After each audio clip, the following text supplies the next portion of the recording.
3 دن ہو گئے ہیں پاکستان کے سائنسدان، پاکستان کے سیکولر اور پاکستان کی لبرل مافیا انٹرنیٹ کے اوپر، ٹویٹر کے اوپر، فیس بک کے اوپر، واٹس ایپ کے اوپر مولویوں کو گالیاں نکال رہی ہیں۔ کس وجہ سے؟ جی انڈیا چاند پہ پہنچ گیا ہے اور مولوی اس بحث میں اور اس بات میں لگے ہیں کہ ایک دوسرے کے پیچھے نماز ہوتی ہے کہ نہیں ہوتی، عقل پہ کیسے پردہ ہے، اور مولوی نے تجھے روکا چاند پہ جانے سے۔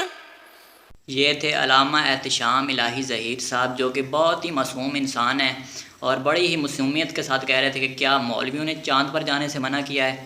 اب آپ میری بات غور سے سنیں ذرا۔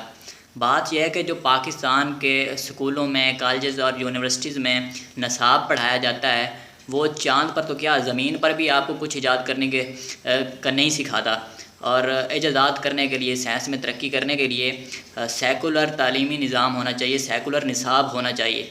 اور اگر بات کی گئی سیکولر تعلیمی نظام کی تو آپ ہی سب سے پہلے آگے آئیں گے اور کہیں گے اور یہ تو نوجوان نسل کو خراب کر رہے ہیں، کیا یہ اسلامی ملک میں سیکولر تعلیمی نظام دیا جانا چاہیے؟ یہ کیا اسلام کے نام پہ ملک بنا تھا؟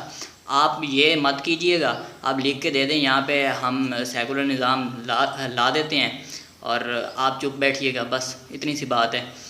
تو ایک مثال دیتا ہوں، یہ جو بڑے بڑے سیاستدان ہیں، مریم نواز کا بیٹا جو ہے وہ لندن میں سیکولر تعلیم لے رہا ہے، اس کے بعد زرداری کا بیٹا جو ہے بلاول، وہ بھی سیکولر تعلیمی نظام سے پڑھ کے آیا ہے، اس کے بعد ہینا پرویز بٹ صاحبہ پچھلے دنوں گئی ہوئی تھیں، ان کا بچہ بھی وہاں پہ پڑھ رہا ہے لندن میں، اور یہ یہاں پہ ایم پی ہیں۔ یہ اپنے بچے باہر کیوں بھیجتے ہیں؟ اس لیے بھیجتے ہیں، ان کو پتہ ہے کہ یہ جو تعلیمی نظام ہم یہاں پہ ہم نے لاگو کیا ہوا ہے، اس کا کوئی فائدہ نہیں ہے۔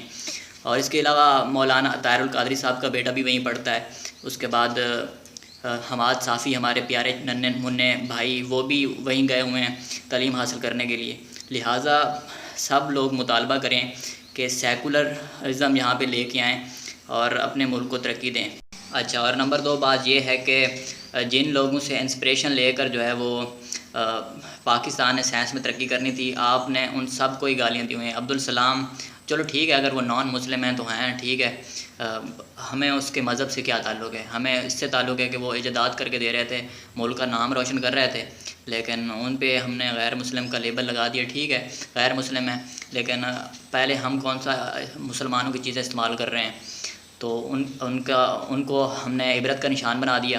اس کے بعد ملالہ یوسفزئی، جو کہ خواتین کی تعلیم کی بات کرتی تھیں، ملالہ یوسفزئی سے انسپریشن لے کے بہت سی خواتین نے تعلیم حاصل کرنی تھی، اور وہ نشان تھی خواتین کے تعلیم کا، ان کو ہم نے عبرت کا نشان یہاں پہ بنا دیا۔ اور وہ کیوں بنایا؟ اس کی وجہ یہ تھی کہ وہ مولانا حضرات کے ابوؤں کے خلاف کھڑی ہو گئی تھی، اور اگر کسی کے ابو کے خلاف کوئی کھڑا ہو جائے تو وہ تو صاف ظاہر سی بات ہے دشمنی ہوگا نا۔ وہ میں نے اس پہ ویڈیو بنائی ہے، آپ جا کے دیکھ سکتے ہیں، پیچھے 2-4 ویڈیو پیچھے جا کے۔ اچھا، اس کے بعد تیسری بات یہ ہے کہ لٹریچر جو کہ بچوں کو بچپن میں پڑھایا جاتا ہے، وہ بھی بہت عمل دخل رکھتا ہے بچوں کی ذہن سازی کرنے میں یا سائنس کی طرف ان کو راغب کرنے میں۔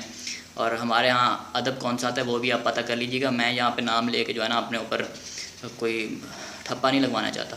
ملک میں بچے، بوڑھے، نوجوان سبھی اینٹی سائنٹیفک باتیں کر رہے ہوتے ہیں، تو اس طرح کی اپروچ کے ساتھ سائنس میں ترقی ہو سکتی ہے؟ نہیں ہو سکتی۔